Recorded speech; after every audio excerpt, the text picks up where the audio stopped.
Et à ce moment-là, cela m'a beaucoup plu de voir que deux grands maîtres ont cherché à se communiquer et par la pensée en thème musical commun. Seulement, lorsqu'ils ont voulu publier sous forme de disque, je n'étais pas d'accord et je leur ai dit. Je dis que je ne veux pas que ce jeu met Yehudi Menuhin en position d'infériorité, parce qu'il était impossible pour Rabbi Yehudi Menuhin d'avoir l'esprit de création dans le développement improvisé que Ravi Shankar, qui a passé toute sa vie à le faire, alors que Yehudi Menuhin, c'était un musicien classique qui jouait des pièces composées par les maîtres classiques, mais quelquefois en petite improvisation, mais dans le style occidental, c'est-à-dire développement, thème et variation, et non pas le développement dans le fond comme dans la forme, comme le développement du raga.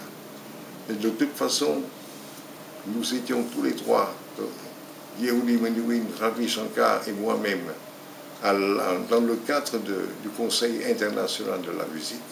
Nous avons travaillé ensemble plusieurs fois et je me rappelle le premier concert international organisé dans l'auditorium numéro 1 de l'UNESCO en 1958 avec le thème la musique,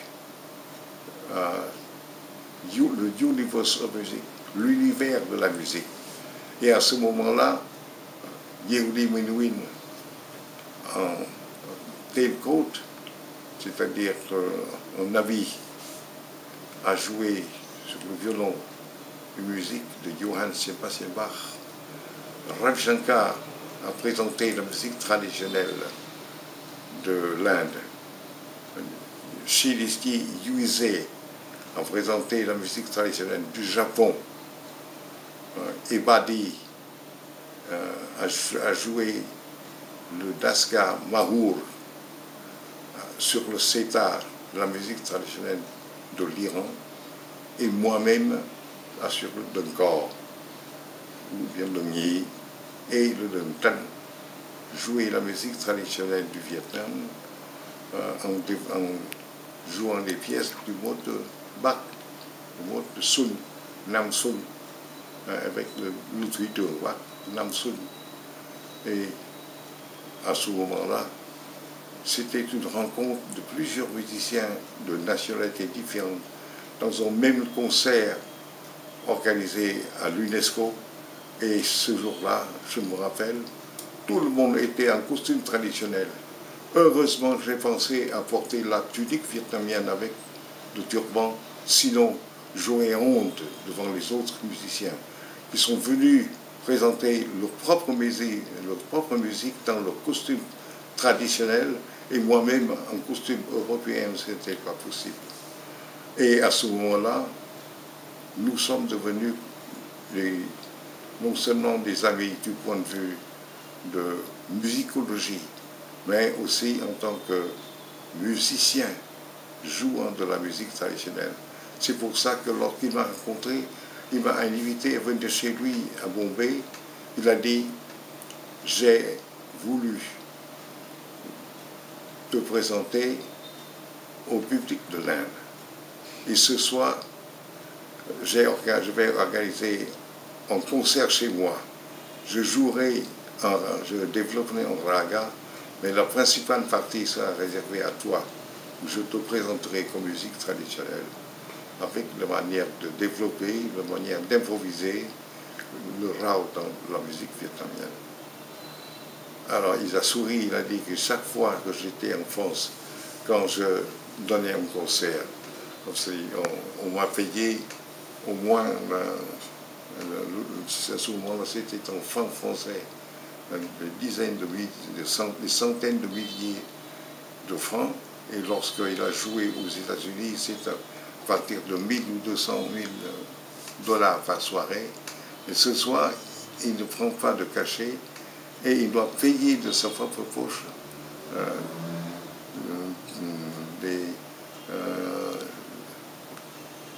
l'organisation de cette rencontre avec des boissons légères comme orangeade ou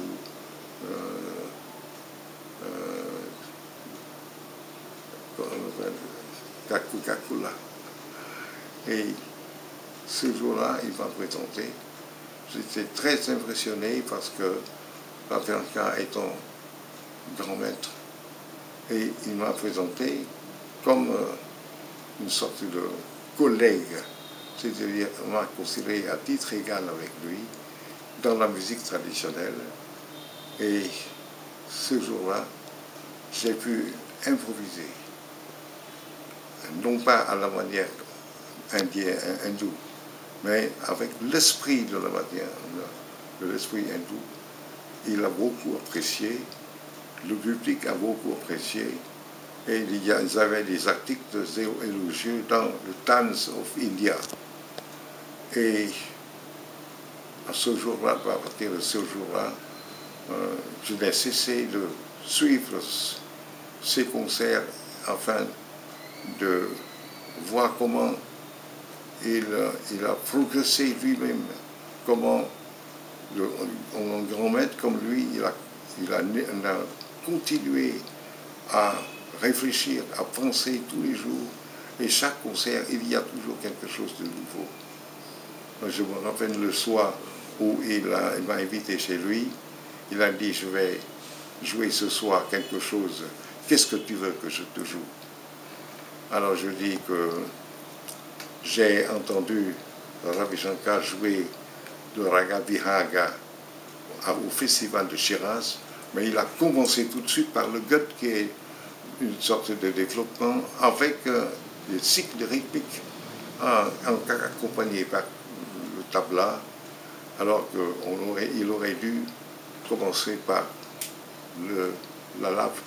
Il m'a dit, parce que c'était la première fois qu'il a joué en Iran, et s'il a commencé exactement comme dans la musique de l'Inde, le public iranien n'a pas la patience de le suivre dans la lave. C'est pourquoi il a commencé par le gat qui attire l'attention du public, et après il a recommencé par la lave, non pas en plein développement, mais en développement qu'il considère comme conforme à la manière d'écouter et le temps accordé à l'écoute du public iranien. Alors j'ai beaucoup d'admiration pour Ravi-Shankar parce qu'il a su s'adapter à la situation et non pas faire exactement ce qu'il a appris dans la musique traditionnelle pour essayer de présenter avec un grand succès et une grande efficacité la musique traditionnelle de son peuple. Alors, lorsqu'il était aux États-Unis, il s'est enrichi parce que le public des États-Unis s'est passionné pour la musique de l'Inde par le jeu de Ravi-Shankar. Il a été invité à différentes universités et finalement il s'est établi en Californie où il a acheté une grande maison, une grande voiture et avec une signe extérieure de la richesse, avec un grand succès. Mais tout d'un coup, il se sent quelque chose qui lui manque. Parce que là, il a obtenu beaucoup de succès financier, de succès d'ordre non pas d'ordre spirituel, mais un succès du point de vue argent, du point de vue renommée. Et un jour, il n'a pas voulu continuer à jouer seul comme cela. Il est allé dans des temples hindous méditer et jouer pour lui-même. Et pendant un moment, beaucoup de fans de Ravi-Shankar ont cherché à le ramener sur la scène, mais il a refusé de jouer comme avant. Et il a refusé d'enseigner comme avant, c'est-à-dire qu'il a enseigné par la transcription ou bien l'enregistrement de ses performances et que les élèves ont essayé d'imiter la manière de jouer de Ravi Shankar. Et je n'ai pas eu de contact avec Ravi Shankar pendant longtemps.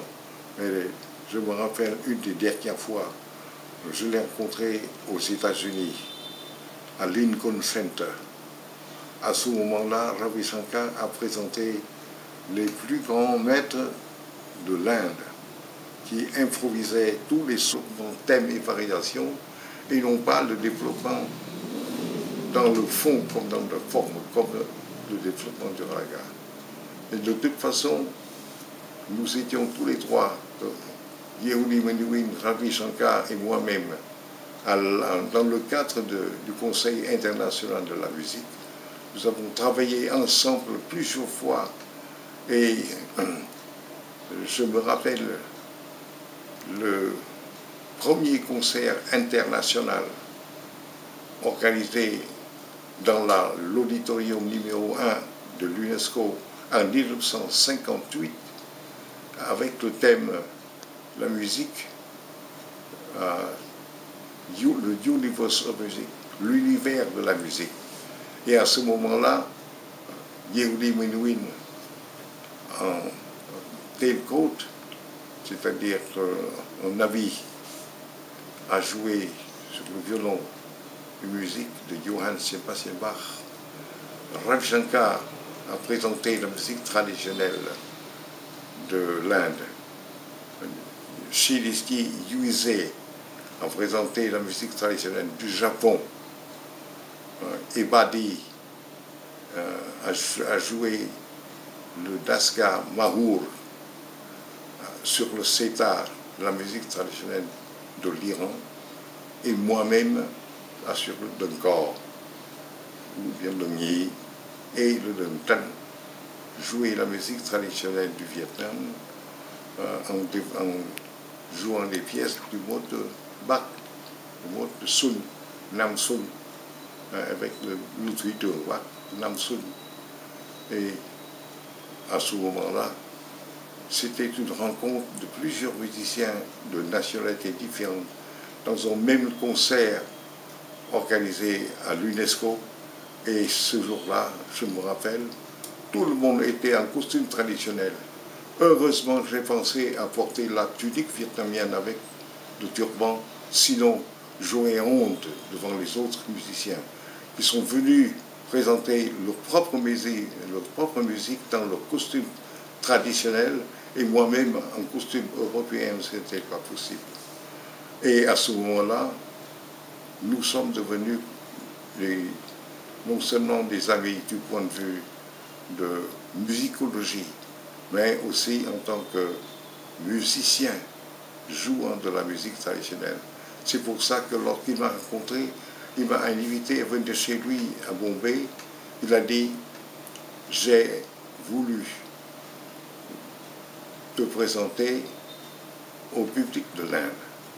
Nous étions tous les trois, Yehudi Menuhin, Ravi Shankar et moi-même, dans le cadre du Conseil international de la musique. Nous avons travaillé ensemble plusieurs fois et je me rappelle le premier concert international organisé dans l'auditorium numéro 1 de l'UNESCO en 1958 avec le thème la musique, le universe of music, l'univers de la musique.